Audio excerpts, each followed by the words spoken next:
It's at this critical juncture that President Putin is visiting Beijing. Why do you think he came? Why do you think there was a meeting between the Russian President Vladimir Putin and Chinese President Xi Jinping right now at this point? Well, in many ways, as I said, I think it was in train anyway for a few different reasons. Firstly, President Putin has visited China 25 times now. So him visiting Beijing is actually not that unusual an event. This was the first time in 9 years that an American president's visited Beijing, right? So there's a contrast straight away. The second thing is that this is the 25th year of a special relationship between the Russian Federation and the People's Republic of China. So a formal occasion to celebrate. That it has come hot on the heels of President Trump's visit, I think is, well, if it was coincidental, it's coincidental. And even if it wasn't coincidental, the optics is the same, right? And the optics is that China and Russia will now be swapping notes as a result of the discussions held last week between Xi Jinping and President Trump, and Russia and China will continue to consolidate their own bilateral relationships, but with a view to how that intersects with the wider, war against multipolarity that the Americans have been prosecuting.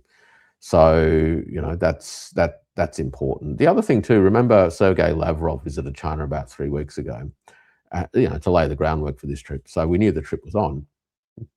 And I think one of the most important things he mentioned in that trip is actually Russia's willingness to supply oil to China that would offset any losses that China would experience as a result of the situation in the Persian Gulf. And that is already manifested itself. I mean, there's some announcements made about oil that will be shipped across Kazakhstan into Western China, and that will, in volume terms, will largely plug the gap, right? So Russia's, in a sense, come good on that, and China is willing to purchase the oil. But this is really about an ongoing process of consolidation of the Eurasian economic landmass. Right? So Russia, 12 years ago, really made a turn to the east, began its turn after the situation in Georgia, after Russia annexed Crimea, after the first round of sanctions. As a result of that, Russia began to turn back towards the east. You've got to remember how big Russia is, right? Russia's a Pacific power as much as it is a European power. And one of the long-standing issues in sort of Russian political culture is whether or not Russia is a European nation or a Eurasian nation. And I think increasingly there is a sense that its future is in Eurasia as opposed to being oriented to Western Europe. And we're going to see a lot of agreements consecrated on this trip because both sides have been putting in a lot of work. Unlike the President Trump visit, where very little preparation was done, the Russia-Chinese dynamic clearly involves sustained and ongoing work at a bureaucratic level to take on what was agreed at the previous meeting or meetings, to bring things to the table that enable the consummation of whatever was discussed previously, to then lay the groundwork for the next level. So we'll see agreements on transportation. We'll see agreements on, I think, gas. There will be progress on the Power of Siberia 2 project. There will be agreements concerning the Arctic development and the northern transport route. These things are going to become more prominent in terms of how the Eurasian continent will consolidate. You add this onto what was agreed at the Shanghai Cooperation Organization meeting back in end of September, early October last year in Tianjin, which saw multiple agreements arrived at for development of energy infrastructure. So energy, transport, trade. So this is overland transport. We've got maritime transport, further infrastructure development in Siberia, Far Eastern Russia, northeastern China, and and this really, in a sense, is the anchor of global multipolarity, because from this anchor delivers the economic heft and the political stability from which other things can then emerge. It's not to say that multipolarity is a walk in the park, or if I could paraphrase someone else, multipolarity is not a dinner party, and clearly it's not at the moment. It's a very messy process, and but this is why I think this visit is actually quite significant, is that regardless of President Trump's visit, this visit will have nonetheless enabled further consolidation of the Eurasian economic landmass project, and that will then feed into the two bookends, right? So you've got the Western European bookend. Obviously, Russia's got its own challenges there in Ukraine. We've got the sort of southwestern piece, which is the Middle Eastern or West Asia component. Obviously, there's a war going on there. But notwithstanding that war, there are deepening economic connections between Iran, for example, and China, and Russia, and Pakistan, etc., etc. So, and then of course on in our neck of the woods, Carl, I would expect that this visit would contribute to the further deepening of the connective tissue, particularly in a security level, into Southeast Asia. Russia's already got a strategic relationship with Vietnam. It's an easier one in a sense for Vietnam to have than Vietnam-China, right? Sometimes it's much easier to not be the neighbour, to be able to have these kinds of relationships. Ditto DPRK, and the Russian and Chinese relationships into other parts of Southeast Asia are quite complementary into Indonesia, from a defence collaboration perspective, amongst other things. So, yeah, I think it's unlike American visits. This one's a little bit more workmanlike. Since you brought up about the American visit again, I kind of wanted to contrast the two, because during the Trump visit, he brought who is who among the American oligarchs to visit China. You got all the top CEO of all the top companies in the United States. Yeah. Did that signal anything? Does that mean anything? I mean, like, did they achieve anything? Look, again, I think because there was so little preparation, there was not much to be achieved on the 2 days.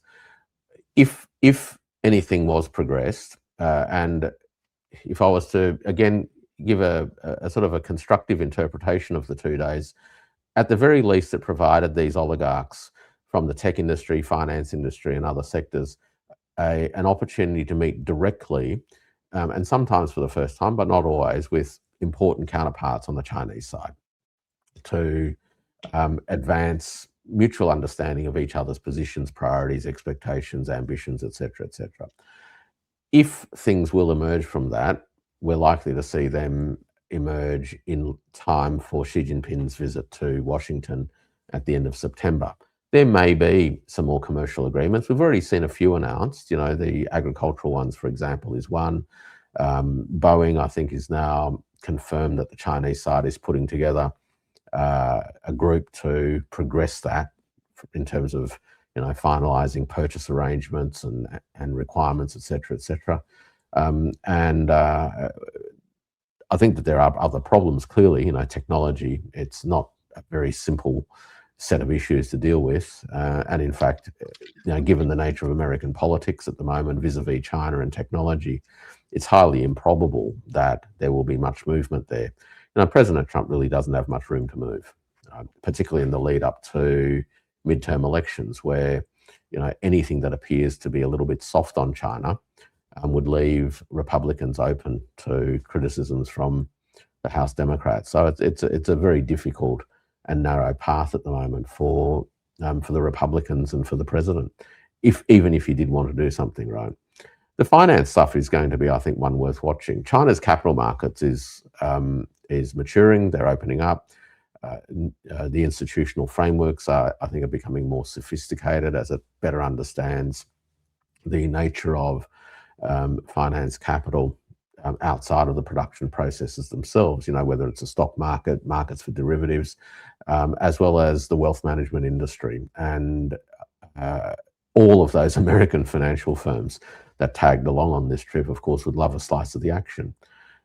Whether or not they will come to the China market willing to engage the China market in a way that requires compliance with Chinese law will be an interesting question, right? I mean, this is not going to be the kind of engagement that they get when they participate in capital market opportunities in the United States or even in Europe. It's a very different operating environment that ties the hands of finance capital a lot tighter than they would be used to. And it will be interesting to see whether or not they ultimately can develop meaningful business there. There are sensible things that, so Visa went along, for example, on the visit. And I think you and I both know that Visa is, outside of the big cities, is a difficult platform to use. Whether or not you can ultimately move forward with integrations of Visa's credit capabilities with Chinese domestic payment systems, I think will be another interesting one too, right?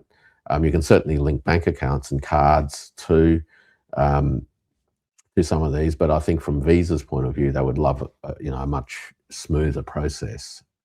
Is that going to happen? Well, I don't know. It's an area obviously that I do a lot of research in, but I don't at this stage anticipate China falling over itself on this one. It's got its own rules about how money works, and it's not going to really bend those just to satisfy a couple of big American card providers. No doubt some of them would like to see some movement on things like stable coins.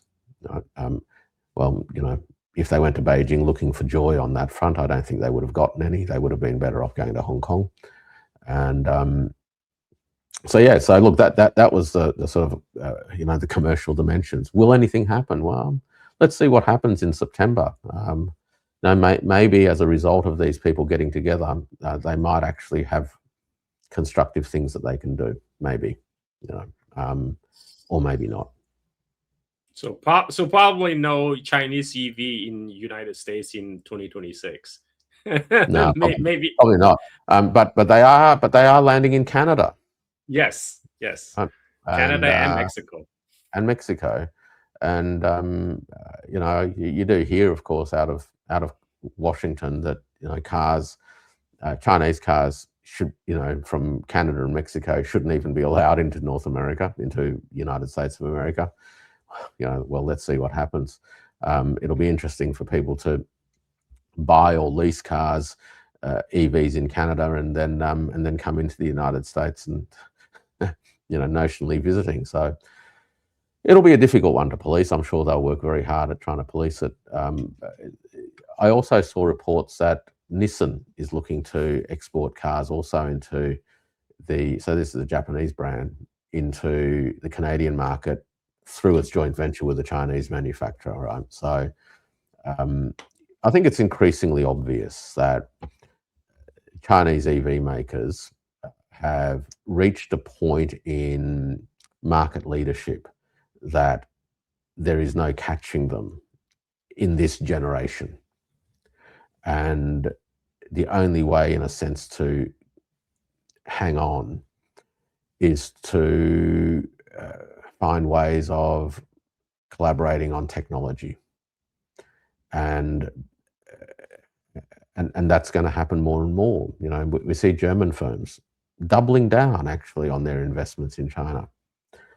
We see more companies around the world trying to find ways of collaborating with Chinese battery manufacturers. I mean, let's face it, an EV is really just, a battery with serious compute, right? And so, you need the batteries, and that is a sector, and that's a bunch of technologies that China is by far and away the leader in the world, and that's just a reality that I think European, American, and Japanese car makers are, slowly but surely coming to understand and readjust their own strategic posture. On the contrast, Carl, the Russian delegation is very, very large and heavily dominated by policymakers and regulators and legislators. So very significant government-to-government interactions, which obviously was not the case with the American delegation. Now, the American delegation is very light. President Trump, the Treasury Secretary, Secretary of State, Secretary of War, a couple of family members, basically, and then the CEOs of 30 large firms. That was it. It was a very, very light on delegation as far as matters of state are concerned. As far as matters of commerce are concerned, of course, it was American big capital at work. Yeah. President Putin said something before he embarked on his trip to Beijing. He said Russia and China will work together to ensure peace and stability and uphold international law and UN Charter. Now, and he talked about a great deal about multipolarity. How do you think they will realistically be able to do that? Well, there won't be much progress in the short term, right? Other than not letting the UN, fragment and descend into total irrelevance. Because the problem you've got is that building international multipolar institutions or multilateral institutions from scratch is very, very hard.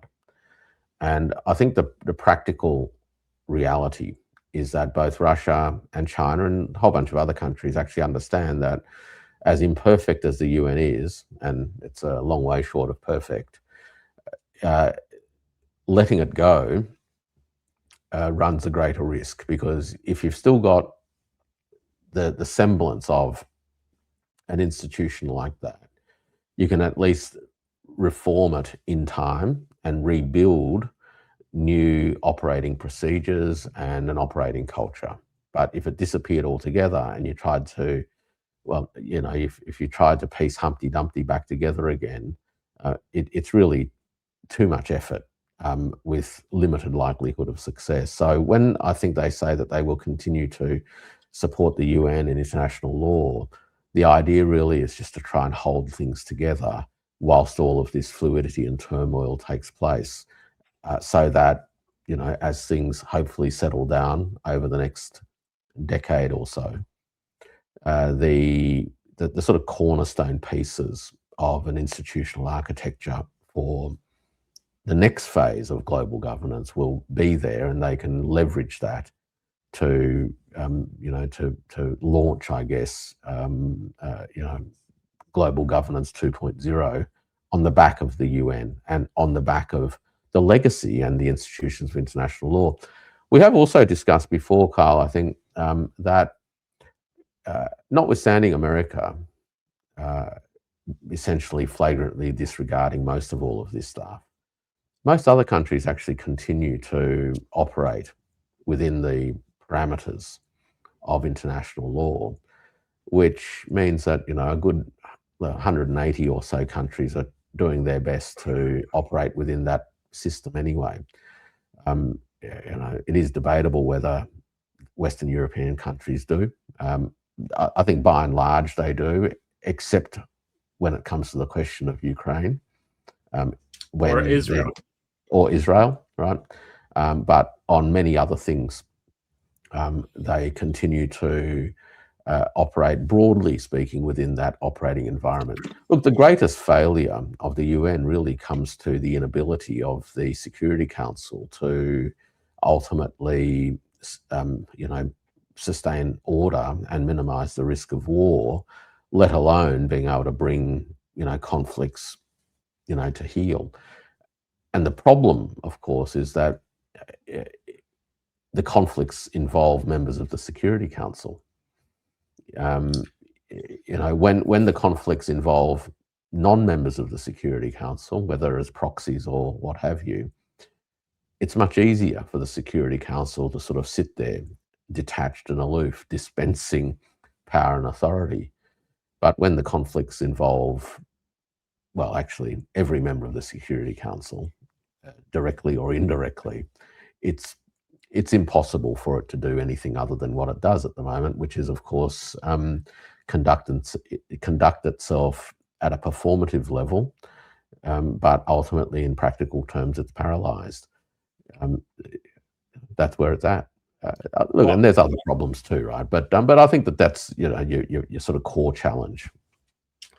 Well, I hear a lot of criticism from people who otherwise sympathetic to like anti-hegemonic alliance against US. They say countries like Russia and China, they pay lip service to the idea of multipolarity, but they don't do anything to kind of actively stop United States from breaking the bank, from waging these reckless wars all around the world. For example, what's going on in Strait of Hormuz right now. So what's the point of multipolarity then? What is the point of BRICS? What do you say to that? Well, how do you stop the United States at this current moment in time from sailing its ships around the world and launching missiles anyway? Unless you want to instigate what could very easily escalate into nuclear war. Okay, so that is always a bit of a constraint. So that's the first thing. The second thing is, and here's probably the upside of all of this, is that as the United States has gone around the world doing all of this, it's also exhausting its arsenal and revealing to the world the limitations of its military power. It's a powerful country. It has a lot of military heft available to it, but it's also exhausting it. And as it does that, then the balance of power changes again. And so it isn't always possible, to block the bully in every corner of the world, in part because the bully is in more corners of the world than anyone else is. And it is impossible to, for instance, the situation in Cuba or Venezuela, when the United States seeks to directly intervene in countries that it is physically close to. And physical proximity is important because that's how supply chains, can function, because you've got to sustain this effort. So look, I think people would be well advised to be, very realistic about the composition of power, if you will, and the composition and distribution of hard power, and what it is that individual countries or even groups of countries can do. BRICS is not a military alliance. To expect BRICS to somehow, emerge as a military alternative or as a NATO is actually antithetical to the ethos of BRICS itself. The idea that countries that have been passionate advocates of neutrality or non-alignment suddenly begin to form blocs is to, in a sense, advocate a pathway that is antithetical to the things that these countries, have believed in for a long time. So, if we simply wanted a world where these countries that are being bullied simply respond in a like-for-like way, you do nothing more than affirm that world. And yes, you do need to push back at times, and pushing back needs to be done in a way that doesn't lead you down that slippery slope. But the aim in the end is to try and transcend this. Now, whether they can or not is a different question, right? But you notice how, Russia, for instance, has been, I think, more patient than many Russians even wanted to be in terms of the situation in Ukraine. Because I think that there is an understanding that whether the war was right or wrong, if you just look at its prosecution, that the escalation question must be handled very, very carefully. Because you can see how easily it is and how quickly escalation happens. And before you know what, a whole bunch of people get dragged in, and you're no longer firing drones at each other with 50 kilograms of explosives, but people start talking about, tactical nuclear weapons, et cetera, et cetera. So I think these big countries actually understand that they have a responsibility. And I'm sure deep down at a certain level, given their druthers, they would, dearly love to, go and respond in a like-for-like manner, but they don't, for very calculated reasons. And it means that we are in an extended period of instability as a consequence of that, because the United States and its transatlantic partners are clearly more willing to disrupt the world, particularly certain parts of the world and certain countries, as part of their own efforts to secure their positions or to hold back the tide of change. So I can understand the frustrations that people have, that BRICS doesn't suddenly become a military power, or that the Shanghai Cooperation Organization doesn't evolve from a security coordination group to being a NATO-like alliance. But these countries actually don't want a world of blocs and these kinds of alliances that are targeted at third parties. And because they don't want that, and because they don't want it, because they understand the dangers of that, in a sense, they have to walk the walk as well. Yeah, I think this is why there's a lot of misinterpretations, particularly among the Western press, when President Xi Jinping spoke about Thucydides' trap. What President Xi Jinping was talking about is to avoid falling into the trap of superpower competition. But somehow, when this was explained to Trump, what Trump got out of it is that Xi Jinping called United States a declining power. And then he immediately seized upon that. I'm sure if he didn't bring it up, nobody would have noticed. And but in order to make himself look good, Trump have to bring that up and spin it as, oh, it's because of Sleepy Joe. It's because of Sleepy Joe. But thanks to me, United States is now back in the respectable limelight where Xi Jinping hold the honor guard for me at the Tiananmen Square because his ego is bigger than America. Well, it is. And look, it's domestic politics too, right? So, his entire political story has been built on this idea of that America is declining. This is why he says it's to make America great again. Now, if America was already great, you can't do the again bit. So Trump's entire political positioning has always been that the United States today is a fallen country compared to what it once was, and it needs somebody like Donald Trump. Well, actually, no, it doesn't need somebody like Donald Trump. It needs Donald Trump to bring it back to its former greatness. So, the idea that it's a declining power, of course, suits that particular view. But he did misunderstand that that entire framing. It wasn't about whether China was rising or America was declining. It was actually to say this is a pretty dumb way of thinking about the world, and there's actually a much better way of thinking about the world and how these two big countries interact with each other. If your ambition of making America great again is to become real, and the best way for America to become real is actually to stop running around the world fighting wars and causing trouble, for others and yourself, but it's to discover ways in which you work and coordinate with other countries. And if you did that, then there's nothing inherent in the world that would stop America from becoming a great country. I might add that not only did I think Xi Jinping say that, I think that there's another opportunity here. I don't necessarily think the American political system and its political culture or its current political leadership will necessarily grasp this, but America is 250 years old this year.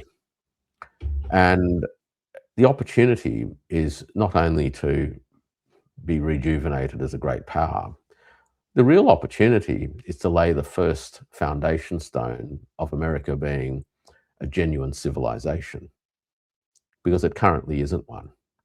And if it actually transcended this idea that the world is zero-sum and that the only way that America can get ahead is by keeping others down, then it actually has a chance of becoming a civilization, because civilizations actually understand their responsibility to others, and that comes from actually being able to transcend the pettiness of